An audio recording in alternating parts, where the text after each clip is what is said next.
नमस्कार दोस्तों, आपका स्वागत है आपके चैनल हिंदुस्तानी कृषक में। तो सभी किसान भाइयों की धान की फसल इस समय पर गबोड़ अवस्था में चल रही है और किसान भाइयों इस अवस्था में धान में अक्सर रोग का अटैक देखा जाता है, जिसमें कि प्रमुख रोग है नेक ब्लास्ट अर्थात गर्दन तोड़। तो किसान मित्रों, आज की वीडियो हम इसी रोग पर चर्चा करने वाले हैं, जिसके अंतर्गत हम बात करेंगे कि इस रोग का अटैक कब होता है तथा जब ये रोग अटैक करता है तो उसके क्या लक्षण दिखाई देते हैं, और साथ ही में हम बात करेंगे कि इस रोग के कंट्रोल के लिए कौन कौन सी दवाएं प्रभावशाली हैं, उस पर भी चर्चा करेंगे। तो बिना देरी के किसान भाई वीडियो शुरू करते हैं, लेकिन उससे पहले आपने अभी तक हमारे चैनल सब्सक्राइब नहीं किया है तो चैनल सब्सक्राइब करके हिंदुस्तानी कृषि परिवार का हिस्सा बने, जिससे कि आपको ऐसी ही वीडियो सही समय पर मिल सके। तो चलिए किसान भाई, सबसे पहले हम बात कर लेते हैं कि इस रोग का अटैक कब होता है। तो किसान भाई, इस रोग का अटैक हमें धान की फसल में जब देखने को मिलता है जब हमारी धान की फसल में बालियां निकलती हैं, अर्थात जब धान की फसल गबोट अवस्था में रहती है। और किसान भाई, ये जो रोग है नेक ब्लास्ट अर्थात गर्दन तोड़, इस रोग का अटैक बहुत ही तेजी से होता है और साथ ही में ये हमारी फसल के उत्पादन को बहुत गिरा सकता है। तो किसान मित्रों, अब हम बात कर लेते हैं कि इस रोग का अटैक जब होता है तो इसके लक्षण क्या दिखाई देते हैं, अर्थात हम इस रोग की पहचान कैसे करें। तो किसान भाई, जब हमारी धान की फसल में बालियां निकलती हैं तो जो बालियों का नीचे का तना होता है उस पर हमें इस रोग का अटैक देखने को मिलता है। और किसान भाई, जब इस रोग का अटैक हो जाए तो वह जो तना होता है, जिसे बाली गर्दन भी कहते हैं, तो वह फफूंद के कारण काली पड़ने लगती है, जिससे कि जो बाली में पोषक तत्व जाते हैं वह नहीं पहुंच पाते, जिसके कारण बालियों में दानों का भराव नहीं हो पाता, अर्थात बालियां सूखने लगती हैं, जैसे कि आप सभी स्क्रीन पर देख पा रहे होंगे। और किसान मित्रों, नेक ब्लास्ट अर्थात गर्दन तोड़ जो ये रोग है, यह बासमती की जो वेरायटियां होती हैं उनमें से कुछ वेरायटियों में अधिकतर देखा जाता है। और किसान भाइयों, विपरीत मौसम के कारण भी इस रोग का अटैक देखने को मिलता है। और किसान भाइयों, यदि हम इस रोग के नियंत्रण की बात करें तो इसके लिए कुछ दवाओं को अनुशंसित बताया गया है, जिनके स्प्रे द्वारा आप नेक ब्लास्ट अर्थात गर्दन तोड़ को आसानी से कंट्रोल कर सकते हैं। और किसान भाइयों, उन दवाओं के स्प्रे के सही समय की बात करें तो हम जो दवाई आपको बताने वाले हैं उनमें से किसी एक दवा का स्प्रे आपको बालियां निकलते समय करना है, अर्थात जब आपके धान के प्लॉट में 15 से 20% बालियां दिखाई देने लगे उस समय पर आप किसी एक दवा का छिड़काव कर दें। जिसमें पहली दवा की बात करें तो कासुकामाइसिन 3% SL, जो कि आपको धनुका कंपनी के कासुबी में देखने को मिल जाएगी। और इसकी मात्रा की बात करें तो 400 से 500 ml प्रति एकड़ आप इसका स्प्रे कर सकते हैं। और किसान भाइयों, दूसरे टेक्निकल की बात करें तो जो कि है आइसोप्रोथिलीन 40% EC, जो कि आपको टाटा कंपनी के फूजीवन में देखने को मिल जाएगा, जिसकी डोज की बात करें तो 400 ग्राम प्रति एकड़ आप इसका इस्तेमाल कर सकते हैं। किसान भाइयों, इसके भी गर्दन तोड़ पर एक बेहतरीन रिजल्ट है। तो चलिए किसान मित्रों, अब हम अगले टेक्निकल की बात करें तो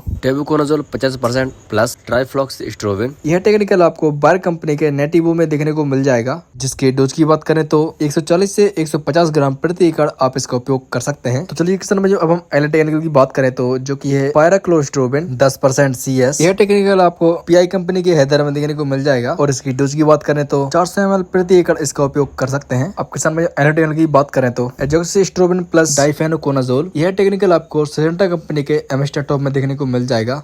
और इसकी डोज की बात करें तो 200 ml प्रति एकड़ आप इसका उपयोग कर सकते हैं। तो किसान मित्रों, आप इन पांचों टेक्निकलों में से किसी एक का इस्तेमाल करके नेक ब्लास्ट अर्थात गर्दन तोड़ को आसानी से कंट्रोल कर सकते हैं, क्योंकि यह जो 5 टेक्निकल हैं यह गर्दन तोड़ रोग के लिए अनुशंसित बताए गए हैं। और किसान भाइयों, आपको पता ही होगा कि जो ये गर्दन तोड़ रोग है वह धान की फसल के लिए बहुत ही हानिकारक रोग है। तो इसलिए आप इस रोग के नियंत्रण के लिए प्रिवेंटिव इलाज के रूप में किसी एक टेक्निकल का स्प्रे निकाल दें, अर्थात रोग के अटैक के पहले ही स्प्रे कर दें। क्योंकि किसान भाई, यदि इस रोग का अटैक हमारे धान की फसल में हो जाता है तो यह रोग बहुत ही तेजी से फैलता है और धान की जो बालियां इस रोग से ग्रसित होती हैं उनमें स्प्रे के पश्चात भी दानों का भराव नहीं होता और दवाओं के भी हमें 100% रिजल्ट नहीं मिल पाते। तो किसान मित्रों, यही थी आज की जानकारी। यदि आपको वीडियो पसंद आई हो तो वीडियो को लाइक कर दीजिएगा, एवं चैनल पर नए हैं तो चैनल सब्सक्राइब करके हमारे हिंदुस्तानी कृषि परिवार का हिस्सा बने, जिससे कि आने वाले समय में ऐसी जानकारीजनक वीडियो आपको समय पर मिलती रहे। तो मिलते हैं हमारी अगली वीडियो में, जब तक के लिए जय जवान जय किसान।